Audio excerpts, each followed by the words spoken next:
کیا آپ بھی رزق کے لیے پریشان ہیں؟ تمہیں کیا لگتا ہے کہ رزق بانٹنے والے فرشتے تم سے روٹھ چکے ہیں؟ اللہ کریم فرماتا ہے وَمَا مِن دَابَّةٍ فِي الْأَرْضِ، فرمایا زمین پر کوئی ایسا نہیں جو چلتا ہو اِلَّا عَلَى اللَّهِ رِزْقُهَا، جس کا رزق اللہ نے اپنے ذمے نہ لیا۔ زمین پر کوئی بھی ایسا چلنے والا نہیں جس کے رزق کی ذمہ داری رب نے نہ لی ہو۔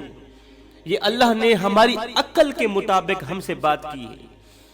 اس آیت کے اندر اللہ نے ہماری عقل کے مطابق ہم سے بات کی ہے، ورنہ آسمانوں میں جتنی بھی مخلوقات ہیں رزق ان کا بھی اللہ کے ذمہ ہی ہے۔ یہاں پر جو الارض کی بات آئی ہے یہ صرف ہمیں سمجھانے کے لیے کہ تم نے تو صرف زمین کی دنیا دیکھی ہے نا، تو جن جن کو تم نے دیکھا ہے وہ سب اللہ کا دیا ہوا ہی کھاتے ہیں۔ میرے رسول کریم صلی اللہ علیہ وسلم جب قرآن کی ترجمانی کرتے، جب وضاحت کرتے تو کوئی بھی اشکال رہنے نہیں دیتے تھے۔ میرے رسول کریم صلی اللہ علیہ وسلم فرماتے ہیں اللہ پر بھروسہ رکھ کے صبح سویرے نکل جانا رزق کی تلاش میں، اللہ پر توکل کر کے صبح سویرے رزق کی تلاشی کے لیے نکل جانا۔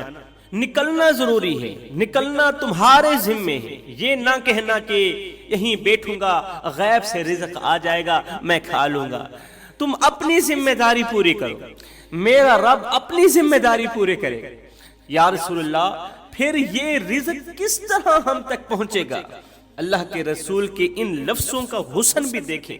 جب کسی نے پوچھا نا یا رسول اللہ پھر یہ رزق کس طرح ہم تک پہنچے گا، تو اللہ کے رسول نے فرمایا جس طرح موت تمہیں ڈھونڈ لیتی ہے کہ تم کہاں ہو۔ جب موت کا وقت آتا ہے تب انسان کہیں بھی ہو، مکہ میں ہو مدینے میں ہو، وقت آ جاتا ہے، دنیا کے کسی بھی کونے پر ہو، موت کا وقت ہر حال میں وہاں پہنچتا ہے۔ فرمایا جس طرح تم جہاں بھی ہو تمہارا پیچھا کرتے ہوئے موت تم تک پہنچ جاتی ہے، اس طرح تمہارا رزق بھی تم جہاں ہوتے ہو اللہ وہیں پہنچا دیتا ہے۔ کسی شخص نے ایک تنگ سی گلی میں دکان لگائی ہوئی تھی، وہاں لوگوں کی آمد و رفت نہیں تھی، تو کسی نے پوچھ ہی لیا تو نے اس تنگ گلی کے اندر دکان لگا رکھی ہے، یہ بتا کہ خرید و فروخت کون کرنے آتا ہے؟ یہاں تو کوئی آتا جاتا نظر ہی نہیں آتا، لوگوں کی آمد و رفت نہیں ہے، تنگ سی گلی کے اندر تو نے دکان لگا رکھی ہے، رزق کہاں سے آتا ہے؟ رزق کہاں سے آتا ہے؟ تو اس دکاندار نے کہا اگر روح نکالنے والا فرشتہ اسرائیل یہاں پہنچ سکتا ہے تو کیا رزق بانٹنے والا فرشتہ یہاں نہیں پہنچ سکتا؟ اگر روح نکالنے والا فرشتہ یہاں پہنچ سکتا ہے تو پھر رزق بانٹنے والا، رزق دینے والا فرشتہ بھی یہاں پہنچ سکتا ہے، مجھے رزق دے سکتا ہے۔ فرمایا صبح سویرے اللہ کا نام لے کر چرند پرند یہ تمام مخلوقات رزق کے لیے نکل جاتی ہے، اور شام کو جب لوٹتی ہے تو اللہ تعالیٰ انہیں پیٹ بھر کے روزی عطا کرتا ہے۔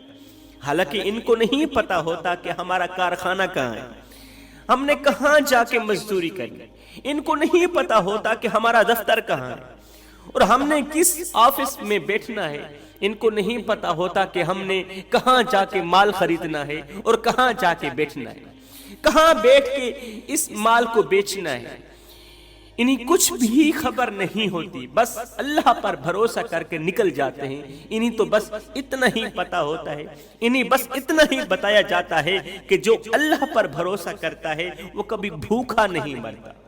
سمجھنے کی بات ہے کہ اگر ایک پرندہ اللہ پر بھروسہ کر کے نکلے اللہ تعالیٰ اسی کا پیٹ خالی نہیں رکھتا، پھر وہ انسان جو اشرف المخلوقات ہے، جس سے اللہ 70 ماؤں سے بڑھ کے محبت کرتا ہے، اس کا دامن کیسے خالی رکھے گا؟ اس انسان کا پیٹ اللہ تعالیٰ کیسے خالی رکھے گا؟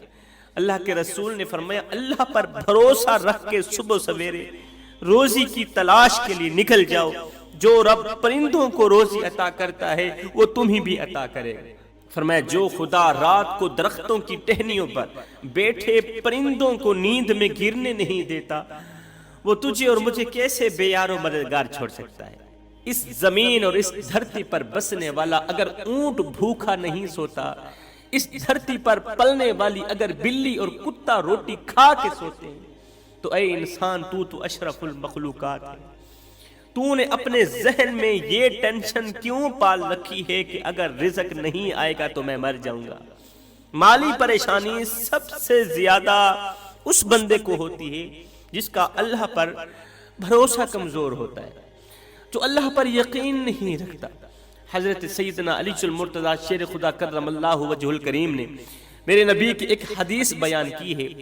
حضرت سیدنا علی جب بھی یہ حدیث بیان کیا کرتے تھے تو سننے والوں کو یوں لگتا تھا جسے حضرت علی ہمیں ہر پریشانی سے نکال رہے ہیں۔ مولا علی فرماتے ہیں کہ مجھے میرے رسول کریم صلی اللہ علیہ وسلم نے ایک طریقہ دیا تھا ٹینشن فری ہونے کا، رزق کی ٹینشن ذہن سے نکالنے کا ایک طریقہ بتایا تھا میرے نبی نے۔ فرمایا وہ طریقہ مجھے تو بڑا راز آیا ہے، رسول کریم کا بتایا گیا وہ طریقہ مجھے تو بڑا راز آیا ہے، اگر تم بھی اختیار کر لوگے تو تمہیں بھی بڑا راز آئے گا، بڑا فائدہ دے گا۔ فرمایا ایک دن میرے محبوب صلی اللہ علیہ وسلم نے فرمایا تھا، لوگو تم اللہ کے دیے گئے تھوڑے رزق پہ راضی ہو جاؤ، وہ تمہاری تھوڑی عبادت پہ راضی ہو جائے گا۔ تم اللہ کے دیے ہوئے تھوڑے رزق پہ راضی ہو جاؤ، وہ تمہاری تھوڑی عبادت پر تم سے راضی ہو جائے گا۔ پھر تم 2 نفل بھی پڑھو گے، اللہ تم سے راضی ہو جائے گا۔ صبح سویرے اٹھ کر صرف قرآن کی زیارت بھی کر لو گے، وہ تم سے راضی ہو جائے گا۔ ٹینشن اس بات کی ہے کہ ہم اس کے دیے گئے تھوڑے رزق پر راضی نہیں، اس کے دیے گئے تھوڑے رزق پر راضی نہیں، اس لیے تو ہم ہر وقت پریشان رہتے ہیں۔ شہر بغداد میں ایک شخص کا انتقال ہوا، اس کا چھوٹا سا بیٹا تھا۔ باپ کے مرنے کے بعد ماں اپنے یتیم بچے کو دھوبی کی دکان پر لے گئی، کہا میرے بچے کو دھوبیوں والا کام سکھا دو تاکہ یہ بڑا ہو کر کچھ کما سکے۔ دھوبی نے کہا ٹھیک ہے، اگلے دن بھیج دینا۔ اگلے دن ماں نے بچے کو تیار کر کے دھوبی کی دکان پر بھیجا۔ بچہ جا ہی رہا تھا کہ گلیوں سے گزرتے ہوئے اس کی نظر ایک مدرسے پر پڑی۔ وہاں جا کر اس نے دیکھا کہ بچے قرآن مجید کی تعلیم حاصل کر رہے ہیں، کوئی حافظ بن رہا ہے، کوئی قاری بن رہا ہے، کوئی مفتی تو کوئی عالم دین بن رہا ہے۔ یہ بچہ سیڑھیوں پر بیٹھ کر سارا دن ان کو دیکھتا رہا۔ سیڑھیوں پر بیٹھے بیٹھے شام ہو گئی۔ جب شام کو گھر گیا تو ماں نے خوش ہو کر کھانا دیا کہ میرا بیٹا کام سیکھ کر آیا ہے۔ اگلے دن بچے نے پھر بھی ایسا ہی کیا۔ وہ آج سیڑھیوں پر نہیں بیٹھا، آج بچہ سیڑھیوں پر نہیں بیٹھا بلکہ مدرسے کے اندر داخل ہو کر وضو کیا اور ہم عمر بچوں کے ساتھ جا کر بیٹھ گیا اور قرآن مجید کی تعلیم حاصل کرنے لگا، قرآن پڑھنے لگا، استاد سے سبق لینے لگا۔ جب تیسرے دن بھی دھوبی کی دکان پر بچہ نہ گیا تو دھوبی نے ماں کو پیغام بھیجا کہ 3 دن سے آپ کا بچہ کام پر نہیں آ رہا، آپ کا بچہ کام پر نہیں آ رہا، پتہ کریں کہ وہ کہاں جاتا ہے۔ اب ماں کو فکر لاحق ہو گئی کہ آخر میرا بچہ کہاں جاتا ہے۔ ماں گھر سے نکلی، ڈھونڈتے ڈھونڈتے اسی مدرسے کے اندر داخل ہوئی جس مدرسے کے اندر بیٹھ کے اس کا بچہ قرآن پڑھ رہا تھا۔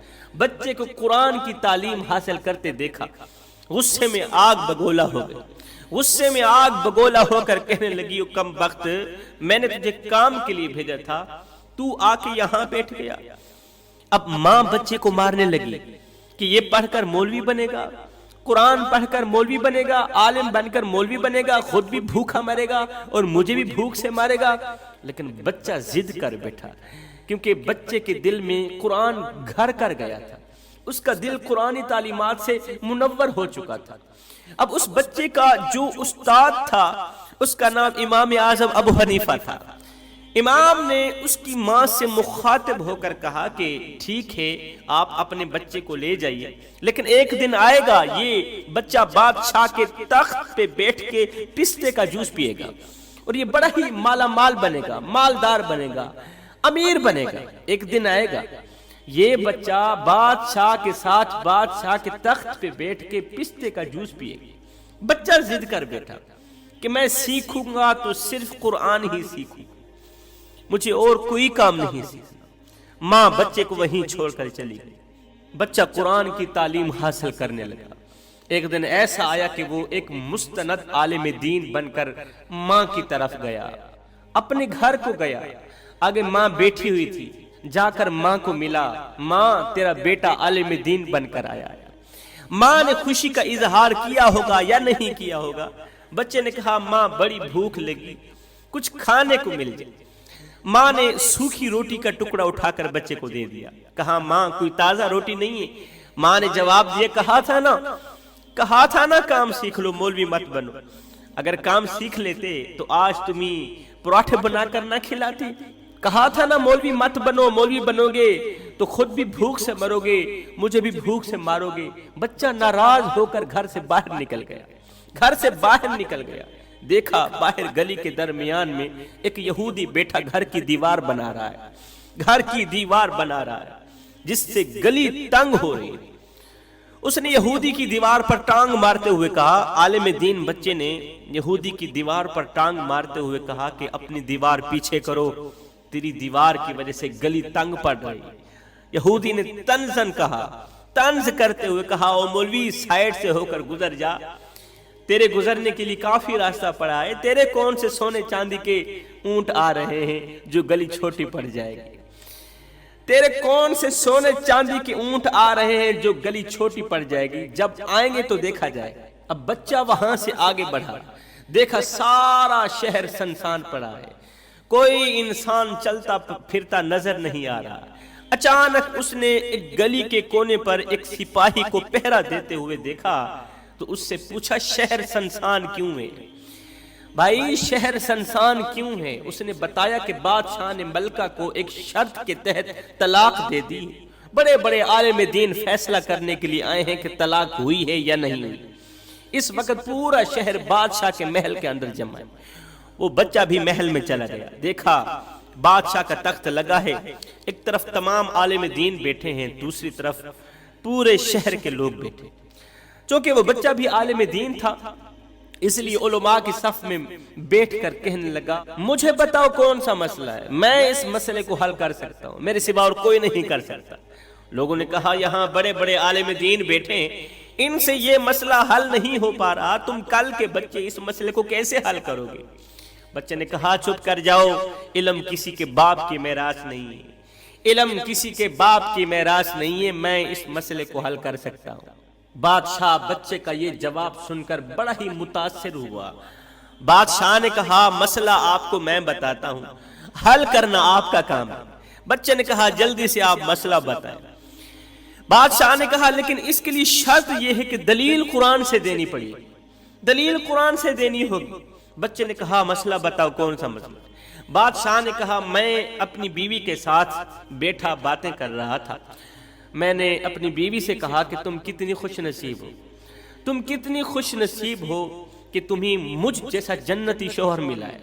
بیوی کے ساتھ بیٹھا باتیں کر رہا تھا، میں نے اپنی بیوی کو کہا تم کتنی خوش نصیب ہو کہ تمہیں مجھ جیسا شوہر جنتی شوہر ملا ہے، جنتی شوہر ملا ہے۔ تو جیسے عورتوں کی عادت ہوتی ہے شوہر کی کوئی خامی نکالنا، کوئی نہ کوئی کمی نکالتے ہی رہنا، خوبیوں پر پردہ دے کے خامیاں بیان کرتے رہنا۔ ملکہ نے کہا بھلا آپ بھی کوئی جنتی ہیں؟ میں نے آج تک آپ جیسا جہنمی شخص دیکھا ہی نہیں، تو جنتی کہاں سے آ گیا؟ میں نے آج تک تجھ جیسا جہنمی شخص دیکھا ہی نہیں۔ اس سے مجھے غصہ آ گیا، میں نے کہا اگر میں جہنمی ہوں تو تجھے طلاق ہو گئی، اور اگر جنتی ہوں تو تجھے طلاق نہیں۔ اب فیصلہ یہ کرنا ہے کہ میں جنتی ہوں یا جہنمی ہوں، اور اس کی دلیل بھی قرآن سے دیں گے۔ بچے نے بادشاہ کی یہ روداد سننے کے بعد کہا کہ بادشاہ سلامت، کبھی ایسا ہوا ہے کہ آپ کے پاس کسی غریب اور امیر کا فیصلہ آیا ہو، امیر کی طرف سے سفارش ہونے کے باوجود بھی آپ نے اللہ کے ڈر سے وہ فیصلہ غریب کے حق میں کر دیا ہو؟ کبھی ایسا ہوا ہو کہ آپ کے پاس کسی غریب اور امیر دونوں کا فیصلہ آیا ہو، امیر کی طرف سے بڑے بڑے لوگوں کی سفارش ہونے کے باوجود بھی آپ نے وہ فیصلہ حق پر کیا ہو، اللہ سے ڈرتے ہوئے وہ فیصلہ غریب کے حق میں کر دیا ہو؟ کبھی ایسا ہوا؟ بادشاہ نے جواب دیا ایسا تو کئی بار ہوا ہے کہ امیر اور غریب کے فیصلے میں سے میں نے اللہ کے ڈر کی وجہ سے خوف کی وجہ سے وہ فیصلہ غریب کے حق میں کر دیا، فیصلہ حق پر کیا، غریب کے حق میں کر دیا۔ بچے نے کہا پھر تو آپ جنتی ہیں، اور طلاق بھی نہیں ہوئی۔ بادشاہ نے کہا اس کی دلیل قرآن سے دیں۔ بچے نے قرآن کی ایک آیت سنائی، کہا وَلِمَنْ خَافَ مَقَامَ رَبِّهِ جَنَّتَانِ، اللہ فرماتا ہے نماز پڑھو ایک جنت دوں گا، لیکن جو مجھ سے ڈر جائے گا اس شخص کے لیے 2 جنتیں ہیں۔ نماز پڑھو ایک جنت دوں گا، روزہ رکھو ایک جنت، حج کرو ایک جنت، لیکن جو شخص مجھ سے ڈر جائے گا اس شخص کے لیے 2 جنتیں ہیں۔ تمام علماء بچے کا یہ جواب سن کر دنگ رہ گئے۔ بادشاہ نے کہا پورے شہر میں جشن منایا جائے۔ بچہ بادشاہ کے ساتھ تخت پر بیٹھ گیا۔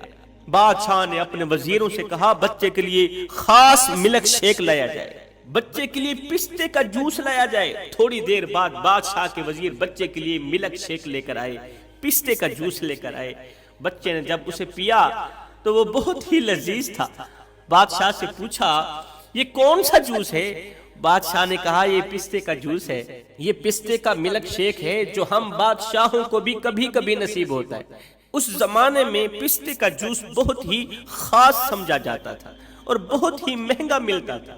اب بچے نے خوش ہو کر جواب دیا کہ بادشاہ سلامت، یہ تو مجھے میرے استاد امام اعظم ابو حنیفہ نے 10 سال پہلے ہی بتا دیا تھا کہ تم بادشاہ کے تخت پہ بیٹھ کر پستے کا جوس پیو گے، مہنگا ترین جوس پیو گے۔ اس کے بعد بادشاہ نے سونے چاندی کے لدے ہوئے اونٹ اور زرد پلاؤ کی دیگیں دے کر بچے کو رخصت کیا۔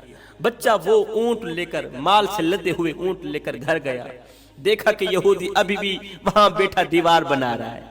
اس کی دیوار پر ٹانگ مارتے ہوئے کہا اپنی دیوار ہٹاؤ یہاں سے، وہ دیکھو میرے سونے چاندی کے اونٹ آ رہے ہیں، سونے چاندی کے اونٹ آ رہے ہیں۔ اس کے بعد گھر گیا، ماں کو کہا ماں وہ دیکھ سونے چاندی کے اونٹ بھی آ رہے ہیں اور زرد پلاؤ کی دیگیں بھی آ رہی ہیں، اب تو ان کو محفوظ کرنے کا انتظام کر۔ ماں نے جب اتنی دولت اور اتنا مال دیکھا تو حیران ہو کر پوچھنے لگی بیٹا یہ سب کچھ کہاں سے آیا ہے؟ بیٹا اتنا مال کہاں سے آیا ہے؟ کہا ماں ابھی تو قرآن کی صرف ایک چھوٹی سی آیت پڑھی تھی، اللہ نے اتنا مالا مال کر دیا، اتنا مالا مال کیا کہ رکھنے کے لیے جگہ نہیں ہے۔ سوچ اگر پورا قرآن پڑھتا تو کتنا اجر ملتا۔ کیا آپ لوگ جانتے ہیں کہ وہ بچہ کون تھا؟ یہ وہی بچہ تھا جسے دنیا آج بھی امام یوسف کے نام سے جانتی ہے۔ اللہ اکبر۔ خدا را جوانو، فحاشی چھوڑو، قرآن سیکھو، قرآن سیکھو بھی صحیح اور سکھاؤ بھی صحیح۔ رسول کریم صلی اللہ علیہ وسلم سے پوچھا گیا یا رسول اللہ دنیا میں بہترین سا انسان کون ہے؟ فرمایا جو قرآن خود بھی پڑھتا ہے اور دوسروں کو بھی پڑھاتا ہے۔ اگر تم مال کے لیے پریشان ہو، رزق کے لیے پریشان ہو، حلال رزق کے لیے پریشان ہو، تو فرمایا صبح سویرے اٹھ کر اپنے گھر کے اندر سورہ یاسین پڑھا کرو۔ سورہ یاسین ایک ایسا وظیفہ اور ایسی سورت ہے جس گھر میں پڑھی جائے رحمت کے فرشتوں کا رخ بھی اسی گھر کی طرف ہو جاتا ہے، رزق بانٹنے والے فرشتوں کا رخ اسی گھر کی طرف ہو جاتا ہے۔ گھر میں سورہ یاسین پڑھا کرو، تم اس قدر مالا مال بن جاؤ گے پھر کبھی غریب نہیں ہو۔ قیامت کے دن ایک عورت کو اللہ کے دربار میں حاضر کیا جائے گا، ایک خاتون کو اللہ کے دربار میں حاضر کیا جائے گا، اور یہ عورت کون ہوگی؟ یہ بے نمازی عورت ہوگی۔ اس کو اللہ کے حضور حاضر کیا جائے گا۔ جب اسے اللہ کے حضور حاضر کیا جائے گا تو اس سے پوچھا جائے گا کہ تو نے نماز کیوں نہ پڑھی، تو نے نماز کیوں چھوڑ دی، نماز کیوں نہ پڑھی؟ وہ عورت جواب دے گی، عرض کرے گی یا اللہ مجھے اپنے خامد کے، اپنی فیملی کے کام کاج میں فرصت نہیں ملتی تھی، اور خامد کے خوف کی وجہ سے یہ فریضہ ادا نہیں ہو سکتا تھا، خامد کے خوف کی وجہ سے، خامد کے کام کی وجہ سے میں نماز نہ پڑھ سکی۔ یہ وجہ سن کر میرا اللہ حکم دے گا کہ فرعون کی بیوی حضرت آسیہ کو حاضر کیا جائے۔ جب حضرت آسیہ حاضر ہوگی تو اس بے نمازی عورت کو کہا جائے گا کہ اب تو بتا کہ تیرا خامد زیادہ ظالم تھا یا آسیہ کا خامد فرعون زیادہ ظالم تھا؟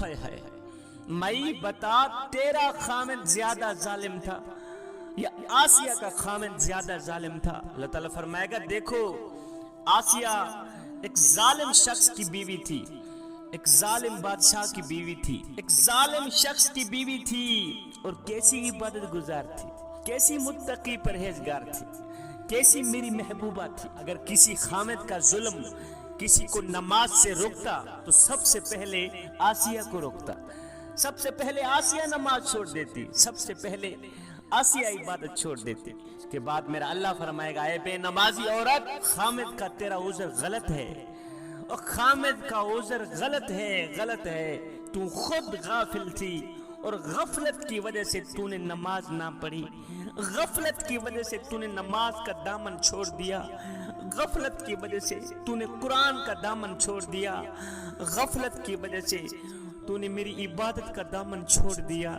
اس کے بعد میرا اللہ حکم فرمائے گا، فرشتو اس عورت کو، اس بدبخت اور بدقسمت عورت کو گھسیٹتے ہوئے لے جاؤ، جہنم میں داخل کر دو۔ میری بہنوں، میری ماؤں، اگر آخرت کی زندگی عزت سے گزارنا چاہتی ہو، اگر آخرت کی زندگی ایک مقام سے گزارنا چاہتی ہو، اگر آخرت کی نہ ختم ہونے والی زندگی وقار سے گزارنا چاہتی ہو، تو خدا را نماز کا دامن کبھی نہ چھوڑ۔ بنی اسرائیل کی ایک عورت حضرت سیدنا موسیٰ علیہ السلام کی خدمت میں حاضر ہوئی، عرض گزار ہوئی، اے اللہ کے نبی، مجھ سے ایک گناہ ہو گیا تھا، بعد میں نے توبہ بھی کر لی ہے، آپ دعا کریں اللہ تعالیٰ میری توبہ قبول فرمائے اور میرے گناہ معاف فرمائے۔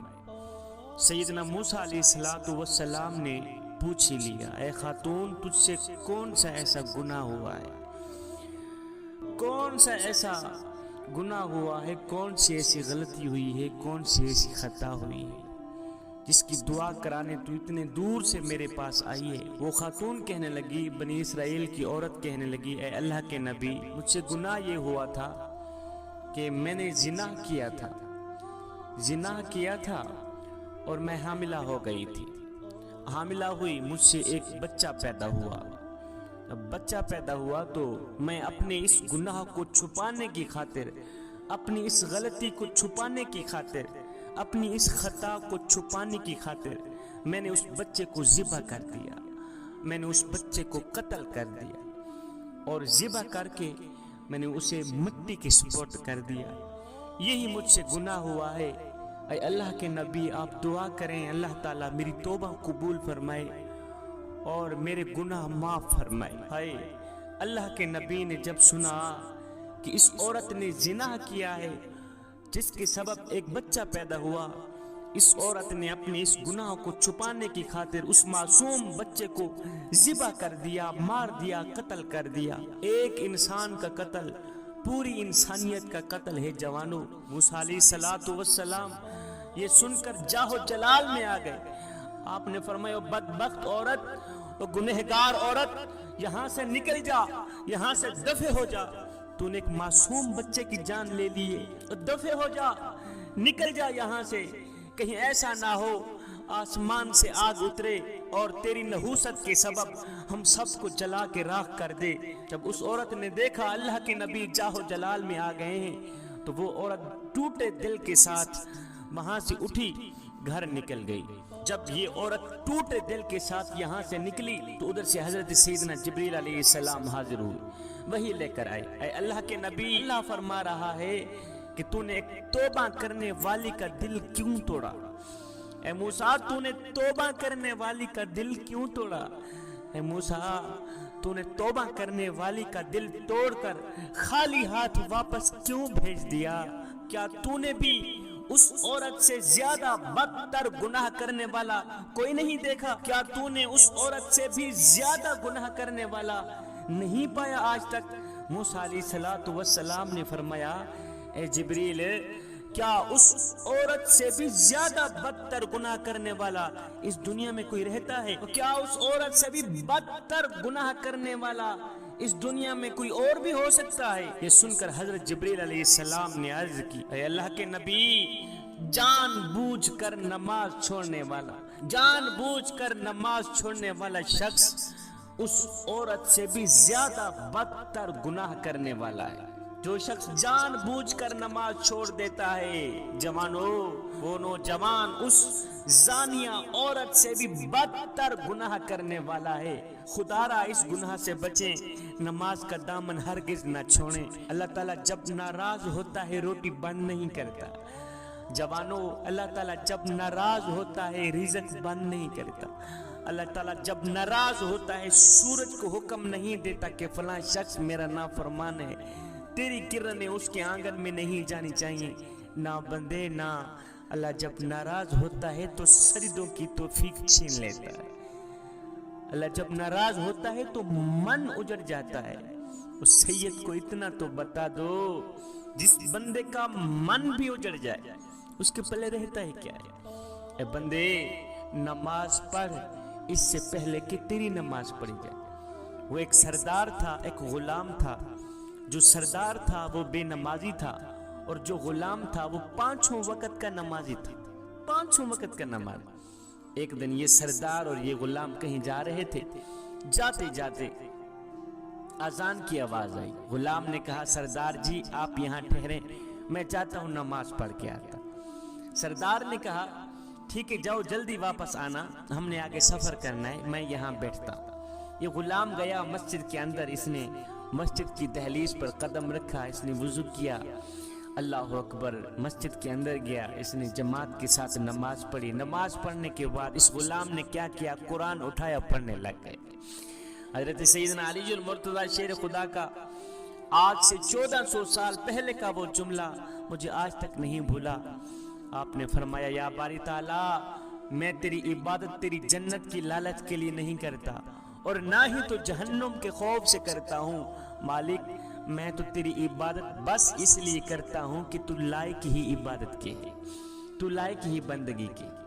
ایک شخص حضرت سیدنا علی المرتضیٰ شیر خدا کے پاس آیا, کہنے لگا یا علی میں نے آپ کے بارے میں کچھ سنا ہے. کہا جی کیا سنا ہے؟ کہا جی میں نے سنا ہے کہ تو اللہ سے باتیں کرتا ہے اور اللہ تیرے سے باتیں کرتا ہے.